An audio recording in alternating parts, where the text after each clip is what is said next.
और लेकिन instead of જોઈએ માફી।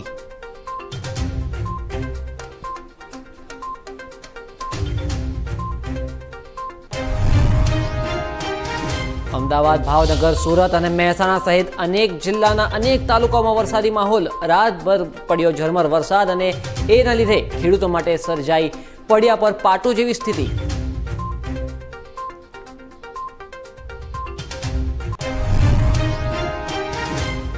આંતરરાષ્ટ્રીય પ્રવાસીઓ માટે મહારાષ્ટ્રમાં 7 થી 8 દિવસ ક્વોરન્ટીન ફરજિયાત। 3 વાર RT-PCR તપાસ પણ થશે।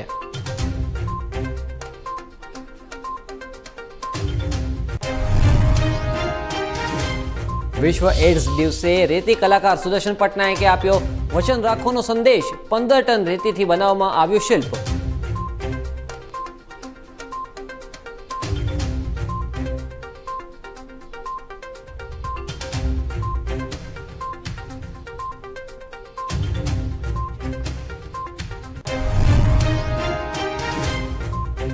નમસ્કાર, આપ જોયા છો ઇન્ડિયા ન્યૂઝ ગુજરાત। હું છું સચિન વજાણી। નજર કરીએ આજના મહત્વના સમાચારો પર।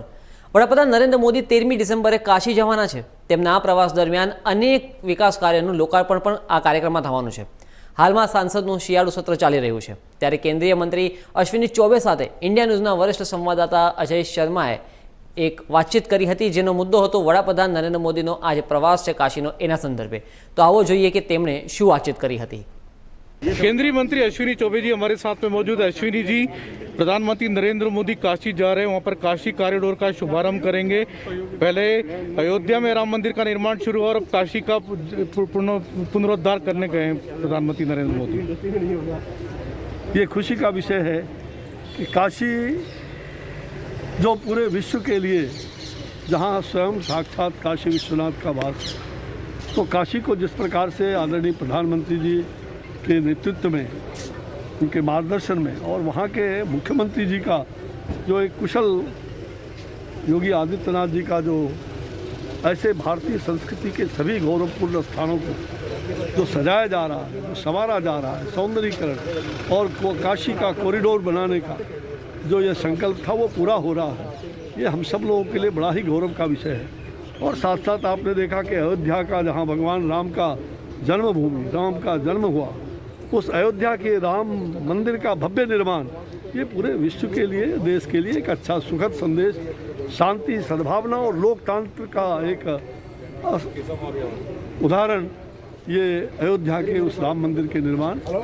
और अब तो अयोध्या के राम मंदिर का निर्माण राम जन्मभूमि के साथ अब राम कर्मभूमि न्यास, जहाँ सिद्धाश्रम की वो बक्सर की भूमि, जहाँ भगवान राम पराक्रमी राम ब्रह्मांड नायक के रूप में कहलाए बाल्यकाल में, वो स्थल बक्सर है जहाँ का मैं सेवक। और राम कर्मभूमि राम जन्मभूमि के साथ साथ अब राम कर्मभूमि न्यास का भी काम हमने शुरू कर दिया है।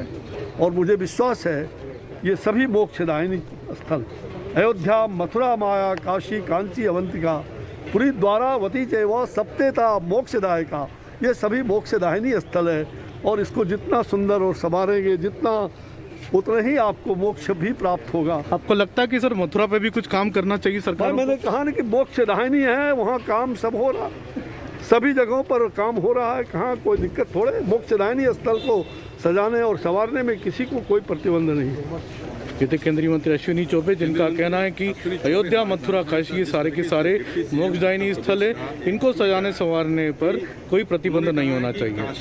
Sanjay Sharma, India News, Delhi.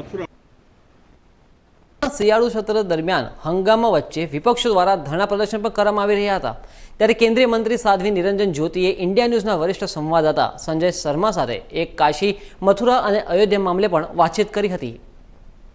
केंद्रीय मंत्री साध्वी निरंजन ज्योति जी हमारे साथ में मौजूद है। साध्वी जी, उत्तर प्रदेश के उप मुख्यमंत्री केशव प्रसाद मौर्य ने कहा है कि अयोध्या और काशी में तो निर्माण कार्य शुरू हो गए हैं, काशी में कॉरिडोर बनकर तैयार है, प्रधानमंत्री खुद जा रहे हैं वहाँ पर, क्या कहेंगे? अब मथुरा की भी बारी है साथ में। देखिए, हमारे आराध्य स्थान है, चाहे अयोध्या हो, वाराणसी हो, मथुरा हो, मुझे लग रहा है कि उनका विकास बहुत पहले होना चाहिए। जिस तेज गति से 2014 के बाद से इन स्थानों पर काम शुरू हुआ है, कोई भी श्रद्धालु जाता था बनारस में तो इतनी गली होती थी, और श्रद्धालुओं को जाने आने में भी दिक्कत, प्रशासनिक अधिकारियों को भी दिक्कत थी। और मैं बधाई देती हूँ माननीय प्रधानमंत्री जी को और माननीय मुख्यमंत्री जी को। बनारस का जिस तरह से एक बाबा विश्वनाथ तक जाने का रास्ता और गंगा जी का जलाभिषेक कोई करना चाहे तो गंगा जी से जल ला करके बाबा विश्वनाथ का अभिषेक भी करेगा, तो मैं बधाई देती हूँ। और ये बात सही है कि 3 आराध्य स्थान हमारे थे, होना चाहिए था कि आज़ादी के बाद से ही मुक्त हो जाने चाहिए था। माननीय न्यायालय ने हमें अधिकार दिया और उस अधिकार के तहत भव्य मंदिर का निर्माण हो रहा है। क्या मथुरा की भी बारी है? मथुरा में भी निर्माण कार्य शुरू होगा? देखिए, स्वेच्छा से मुझे लग रहा है कि उस पर भी सहमति होनी चाहिए, क्योंकि जहाँ कुछ विवाद होता है, विवाद को सुलझाने के लिए एक ही तरीका है कि उसको सुलझा लेना चाहिए। और अयोध्या में माननीय न्यायालय के आदेश पर और एक बहुत बड़ा आंदोलन हुआ, जिस आंदोलन की मैं भी भागीदार रही हूँ। बहुत लंबे अरसे तक आंदोलन चला। शायद ये स्वेच्छा से लौटा दिया जाता तो आज भारत में एक मिसाल कायम होती। साध्वी निरंजन ज्योति, जिनका कहना है कि स्वेच्छा से मथुरा में भी निर्माण कार्य होना चाहिए, क्योंकि बहुत लंबे आंदोलन के बाद अयोध्या में जमीन मुक्त हुई और वहाँ पर राम मंदिर का निर्माण कार्य आरंभ हुआ। Sanjay Sharma, India News, Delhi. ઉત્તર પ્રદેશના નાયબ મુખ્યમંત્રી કેશવ પ્રસાદ મૌર્યએ નિવેદન કર્યું હતું કે અયોધ્યામાં શ્રીરામના મંદિરનું નિર્માણ શરૂ થઈ ગયું છે અને હવે મથુરામાં પણ મંદિરનું નિર્માણ કાર્ય શરૂ કરવામાં આવશે। આ સંદર્ભે ઇન્ડિયા ન્યૂઝના વરિષ્ઠ સંવાદદાતા સંજય શર્માએ ભાજપના સાંસદ બાબા બાલકનાથ સાથે ખાસ વાતચીત કરી હતી। તો આવો જોઈએ કે તેમણે શું વાતચીત કરી હતી અને પોતાના શું વિચારો હતા જે ઇન્ડિયા ન્યૂઝ સાથે શેર કર્યા હતા। उत्तर प्रदेश के उप मुख्यमंत्री केशव प्रसाद मौर्य ने कहा कि अयोध्या और काशी में तो काम शुरू हो चुका है, अब बारी मथुरा की है। हमारे साथ बातचीत के लिए इस समय मौजूद हैं बाबा बालकनाथ, जो राजस्थान से बीजेपी के वरिष्ठ सांसद हैं। बाबा जी, क्या कहेंगे सर, मथुरा की बारी है? देखिए, अयोध्या में भी सत्य की जीत हुई है और काशी में भी जो है कि सत्य की जीत हो रही है। और वहाँ पर भी जो कि काम काशी में अंदर मंदिर का कार्य हो या परिसर का कार्य हो जो चल रहा है, वो कार्य भी एक आपसी सहमति से ही चल रहा है और भारत के संविधान और भारत के कानून को मानते हुए ही चल रहा है। उसी स्वरूप में हम मथुरा को भी देखते हैं कि मथुरा में भी एक सच्चाई की जीत होगी और वहाँ पर भी भगवान श्री कृष्ण का भव्य मंदिर का निर्माण होगा, क्योंकि वहाँ पर मंदिर ही था और वर्तमान में जिस स्थिति में मंदिर है हम उसको और भव्य बनाने की संकल्प रखते हैं, उसका विश्वास भी रखते हैं। लेकिन भारत के संविधान और भारत के लोकतंत्र और भारत के कानून को मानते हुए, और लोकतंत्र में हमारे में सत्य की जीत सदैव होती है, उसको संघर्ष करना पड़ सकता है, थोड़ा लंबा इंतजार करना पड़ सकता है, लेकिन जीत आखिर में सत्य की ही होगी। बिल्कुल लंबा समय लगा था जब अयोध्या में राम मंदिर बनना शुरू हुआ, लेकिन बाबा जी, ये मथुरा में निर्माण कार्य कब से शुरू होगा? वहाँ पर निर्माण कब शुरू हो पाएगा? देखो, जब सभी जो भी उसमें बाधाएं हैं उन बाधाओं को दूर किया जाएगा, सभी हमारे कानून की पालना की बात हो, सभी तरह के प्रोटोकॉल्स को अपना लिया जाएगा, तब जाकर उसका निर्माण, जब भगवान की इच्छा होगी और हम सब का तो संकल्प है ही कि बनेगा निर्माण, मंदिर होगा, तो तब जाकर ज़रूर एक दिन आएगा कि जिस तरह से अयोध्या में मंदिर का निर्माण हुआ है उसी स्वरूप में मथुरा में भी होगा। बीजेपी के सांसद बाबा बालकनाथ, जिनका कहना है कि मथुरा में भी सारे नियमों कानूनों के कायदे में निर्माण कार्य होगा। Sanjay Sharma, India News, Delhi. જમ્મુ કાશ્મીરના પુલવામામાં આતંકીઓ સાથેની મુઠભેડમાં જૈશ એ મોહમ્મદના 2 ટોચના આતંકીઓ ઠાર થયા હતા।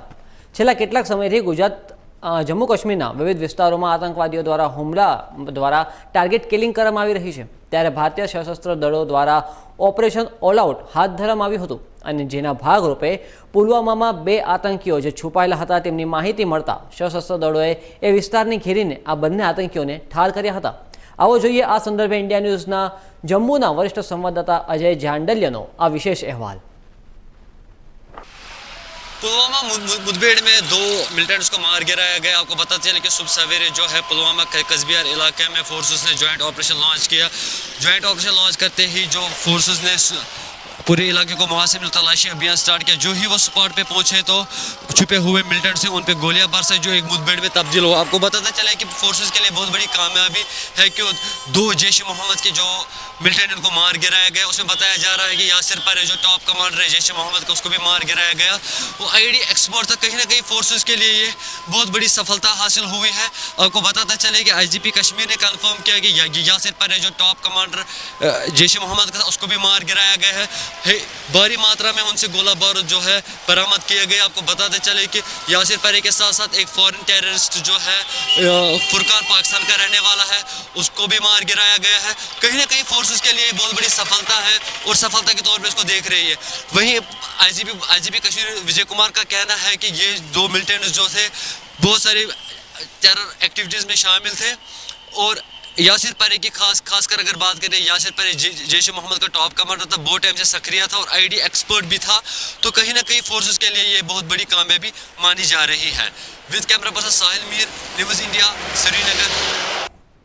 पुलवामा में सुरक्षा बलों ने बड़ी कामयाबी हासिल करते हुए जैश ए मोहम्मद के 2 आतंकवादियों को मार गिराया है। आपको बता दूं कि कल रात को सुरक्षा बलों को जानकारी मिली थी कि यासिर परे जो कि जैश ए मोहम्मद का कमांडर है और एक उसका साथी जो है इस इलाके में जो है, आपको बता दूं कसाबा इलाके में छुपे हुए हैं पुलवामा में। उसके बाद जो है वहां पे ऑपरेशन शुरू किया गया और सुबह तड़के जो है जब एनकाउंटर चल रहा था, लगभग 7 से 8 घंटे की मुठभेड़ में 2 आतंकवादी जिसमें यासिर परे और एक पाकिस्तानी आतंकी शामिल है, इन दोनों को मार गिराया गया है।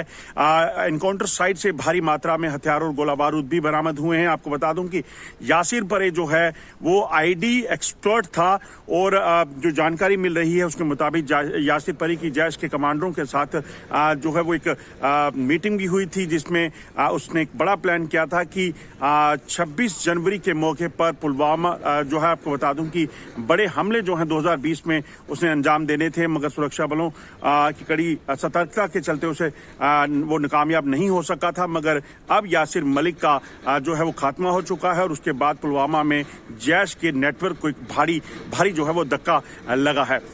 अनुज कुमार के साथ अजय जंडियाल, इंडिया न्यूज़। સમાચારોના સિલસિલાને આપણે હજુ પણ યથાવત રાખશું, પણ એ પહેલાં લઈએ એક નાનકડો વિરામ।